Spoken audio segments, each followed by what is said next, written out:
राधे राधे दोस्तों, कैसे हैं आप सब। तो आज हम बनाएंगे इस साबूदाने से बहुत ही स्वादिष्ट फलाहारी की रेसिपी।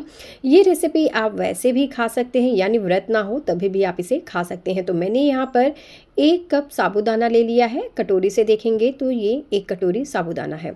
अब हम इसे धो लेंगे। तो यहाँ पर इसका जो स्टार्च है उसे हमें निकालना है। तो साबूदाना जो है मैंने मीडियम साइज़ का लिया है। अब हमें इसे इतना साफ़ करना है कि पानी जो है वो एकदम से साफ़ रहे।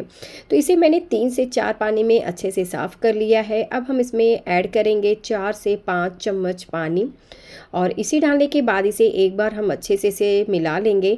अब मैंने यहाँ पर लिया है आधा कटोरी दही, यानी अगर आपने 1 कटोरी साबूदाना लिया है तो यहाँ पर आधा कटोरी हमें दही लेना है। अब इन दोनों को हमें आपस में अच्छे से मिला लेना है। एक बार आप इस तरीके से यानी दही को मिलाकर आप एक बार ये रेसिपी बनाइएगा, आपको बहुत ही ज़्यादा अच्छा लगेगा। अब मैं इसे 2 घंटे के लिए रेस्ट पे रखूँगी। आप चाहें तो इसे ओवरनाइट भी इसे सोक कर सकते हैं। मैंने इसे ओवरनाइट सोक करके रखा था। तो ये देखिए एक एक दाने इसके कितने ज़्यादा खिले खिले से बने हुए हैं। और यहाँ पर देखिए मैं इसे आपको मैश करके दिखाती हूँ। देखिए कितना ज़्यादा ये सॉफ्ट बना हुआ है। अगर आपको जल्दी नहीं है तो आप इसे ओवरनाइट सोक करिएगा, इसका रिजल्ट और भी ज़्यादा अच्छा आएगा। अब हमने यहाँ पर लिया है 2 बड़े चम्मच मूंगफली के दाने, जिसे मैंने भूनकर इस तरह से दरदरा कूट लिया है। तो वो क्लिप जो है कट हो गया था। अब हमने यहाँ पर लिया है 2 से 3 मीडियम साइज़ के आलू उबले हुए, और इसे हमें इस तरह से हाथों से मैश कर लेना है, यानी इसे कद्दूकस नहीं करना है। बस आप इसे इस तरह से हल्के हल्के हाथों से तोड़ लीजिएगा। आप चाहें तो इसमें पनीर भी ऐड कर सकती हूँ, यानी व्रत में आप जो जो खाती हूँ वही डालिएगा। अब हम इसमें डालेंगे 1 चम्मच साबुत जीरा, साथ ही 2 हरी मिर्च बारीक कटी हुई, खूब सारी फ्रेश हरी धनिया। यहाँ पर मैंने आधा इंच अदरक का टुकड़ा लिया है, जिसे मैं कद्दूकस करके डाल दूंगी। आप चाहे तो इसे बारीक कट कर डाल दीजिएगा। आधा यहाँ पर मैंने नींबू लिया है, जिसका मैं इसमें रस डाल दूंगी। आप चाहे तो इसमें आमचूर का भी इस्तेमाल कर सकती हैं। अब इसमें हम डालेंगे नमक स्वाद अनुसार, और इन सभी चीज़ों को डालने के बाद इसे हम आपस में मिक्स कर लेंगे। हमारे यहाँ पर व्रत में हरी धनिया, हरी मिर्च, जीरा ये सब कुछ खाया जाता है। अगर आपके यहाँ नहीं खाया जाता है तो आप ये मत डालिएगा। आप इसमें थोड़ा सा काली मिर्च भी डाल सकती हैं। अब इसके बाद ये देखिए सभी चीज़ें अच्छे से मिक्स हो जाएगी। तो मैं यहाँ पर नींबू जितना पोर्शन ले लूँगी, और इस तरह से मैं इसे सर्कल सर्कल बना लूँगी।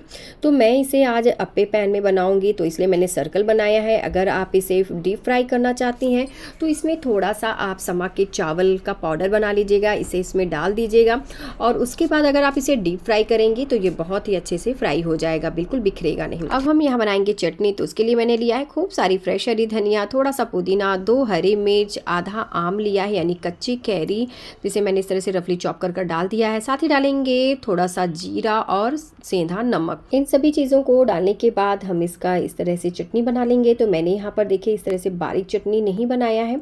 आप जो है दरदरी सी चटनी बनाएंगे तो ये और भी ज़्यादा स्वादिष्ट लगता है। एक्चुअली इसे सिलबट्टे पे बनाएंगे तो ये और भी अच्छा लगेगा, पर मेरे पास टाइम नहीं था आज। अब हम लेंगे एक अप्पे पैन, और इसमें देखिए इस तरह से मैंने तेल लगा दिया है। गैस के फ्लेम को मीडियम टू लो कर देंगे, और यहाँ पर हमने जो साबूदाने के बड़े बनाए थे उसको हम एक एक करके इसमें डाल देंगे। अब यहाँ पर कुछ देर के बाद इसे हम पलट लेंगे। तो ये देखिए हल्का सा इसमें कलर आ गया है, और तुरंत इसे डालने के बाद तुरंत मत पलटिएगा, नहीं तो ये नीचे से जो है चिपक जाता है।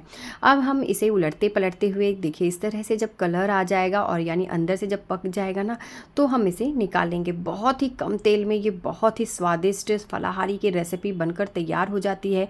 आप एक बार इस रेसिपी को ज़रूर ट्राई करिएगा, आपको ये बहुत ही ज़्यादा अच्छा लगेगा। ज़रूरी नहीं है कि आप इसे फलाहारी में ही बनाएं, यानी जब व्रत हो तभी बनाएं। आप इसे नॉर्मल वैसे ही बनाकर खा सकती हैं। जैसे मान लीजिए अगर शाम को चाय पी रही हैं तो उसके साथ बना लीजिए, या छोटी मोटी भूख लगे तब इसे बना सकती हैं, या अपने बच्चों के लंच बॉक्स में भी इसे दे सकती हैं। हमने साबूदाने को जो दही में भिगाया था ना, इससे इसका स्वाद और भी ज़्यादा बेहतरीन लग रहा है, और इसमें बहुत ही कम तेल का इस्तेमाल हुआ है। तो इसी रेसिपी को आप एक बार ज़रूर ट्राई करिएगा, और ये आपको कैसा लगा हमें बताना ना भूलिएगा। तो मिलते हैं एक नई रेसिपी के साथ, तब तक के लिए राधे राधे।